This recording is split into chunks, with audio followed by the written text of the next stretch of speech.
It was a bright and sunny Monday morning in Savannah, Georgia, and Vanessa Cole was ready to make a statement.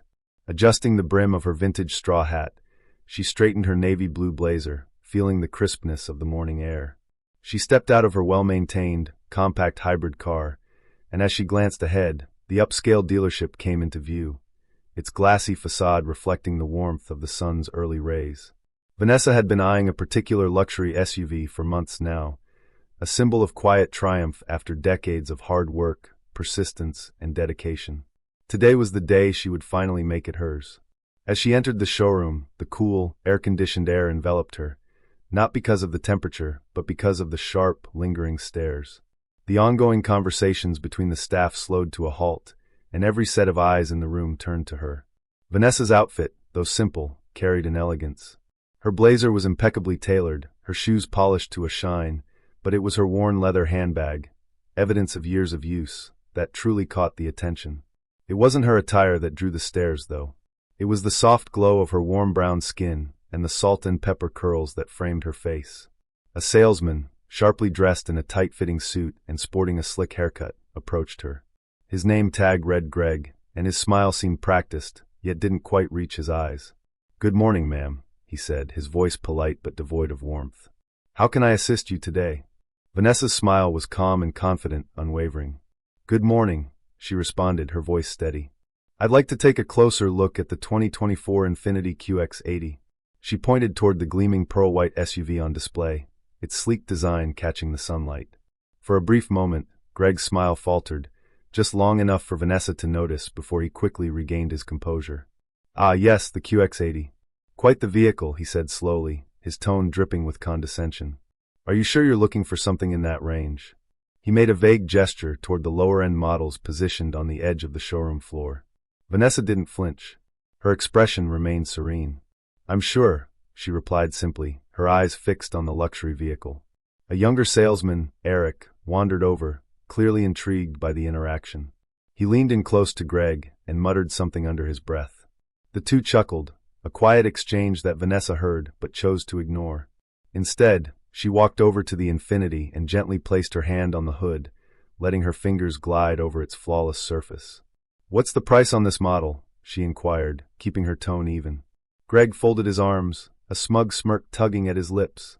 "This one starts at $85,000, he said, drawing out the number as if speaking to someone who might not fully comprehend the gravity of such a price.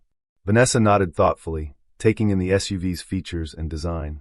"Is this one fully loaded?" she asked. Greg's eyes flickered as he shrugged nonchalantly. "Oh, it's got all the bells and whistles," he replied.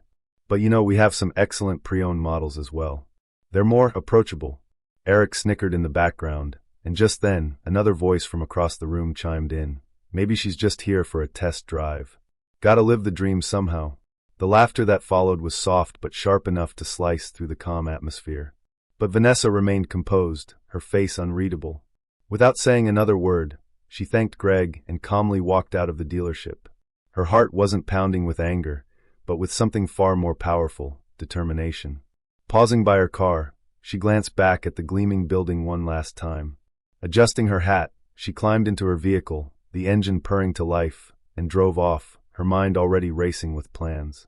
Vanessa Cole wasn't just another woman in her mid-50s wearing a blazer and sensible shoes. No, her story was one of quiet resilience and unwavering ambition.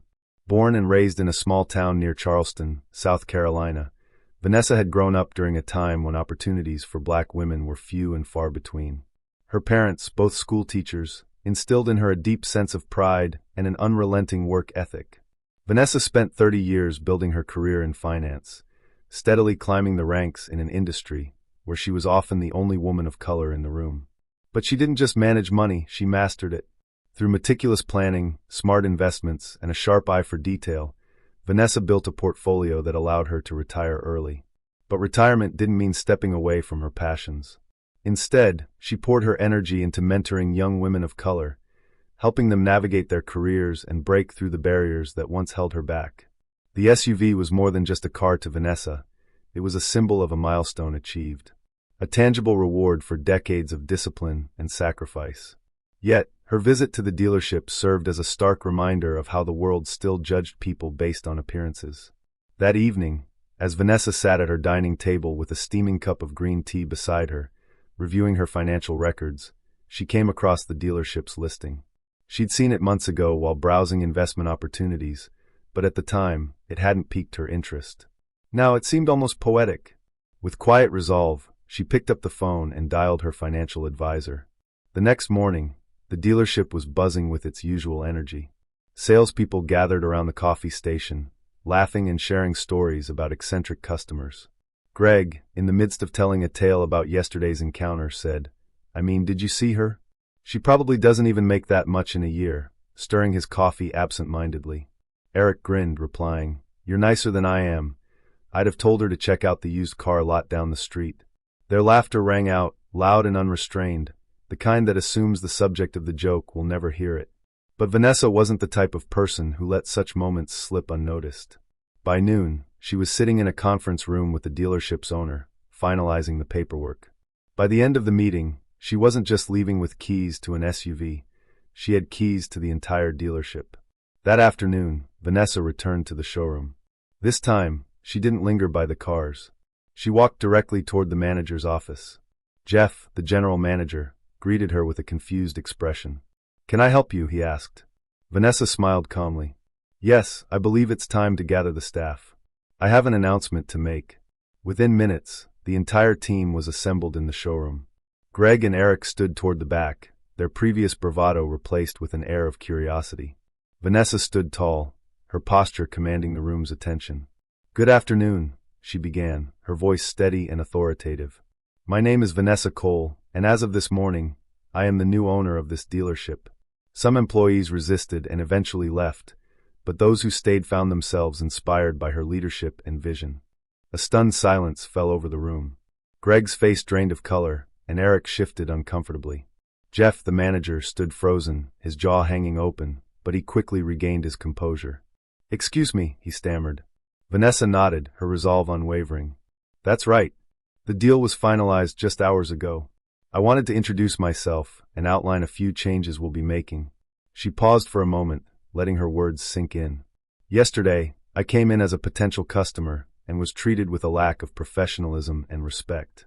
That is going to change, effective immediately. From this moment on, this dealership will operate with a new set of standards. Every customer who walks through these doors will be treated with dignity, regardless of their appearance." Greg's voice barely rose above a whisper. "It was just a misunderstanding," he muttered. Vanessa's gaze landed on him, unwavering. "It was an opportunity," she corrected, "an opportunity to show kindness and professionalism. And you missed it, but I believe in second chances. So consider this yours." In the weeks that followed, Vanessa implemented sweeping changes.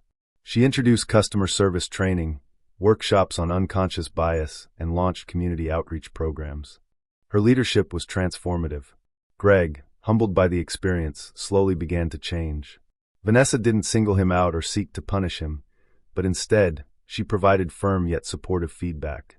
Over time, he grew into one of the dealership's top performers, becoming known for his genuine rapport with customers. One day, a young woman wearing a faded hoodie and sneakers stepped into the showroom. Her nervous eyes darted from one car to the next, clearly unsure of herself. Greg approached her with a warm, welcoming smile. "Welcome," he said, his tone friendly. "How can I help you today?" Vanessa observed the interaction from her office, a quiet smile tugging at her lips. Moments like this made every ounce of effort she'd put into the dealership feel worthwhile. The dealership had evolved beyond just a place of business. It had become a symbol of transformation.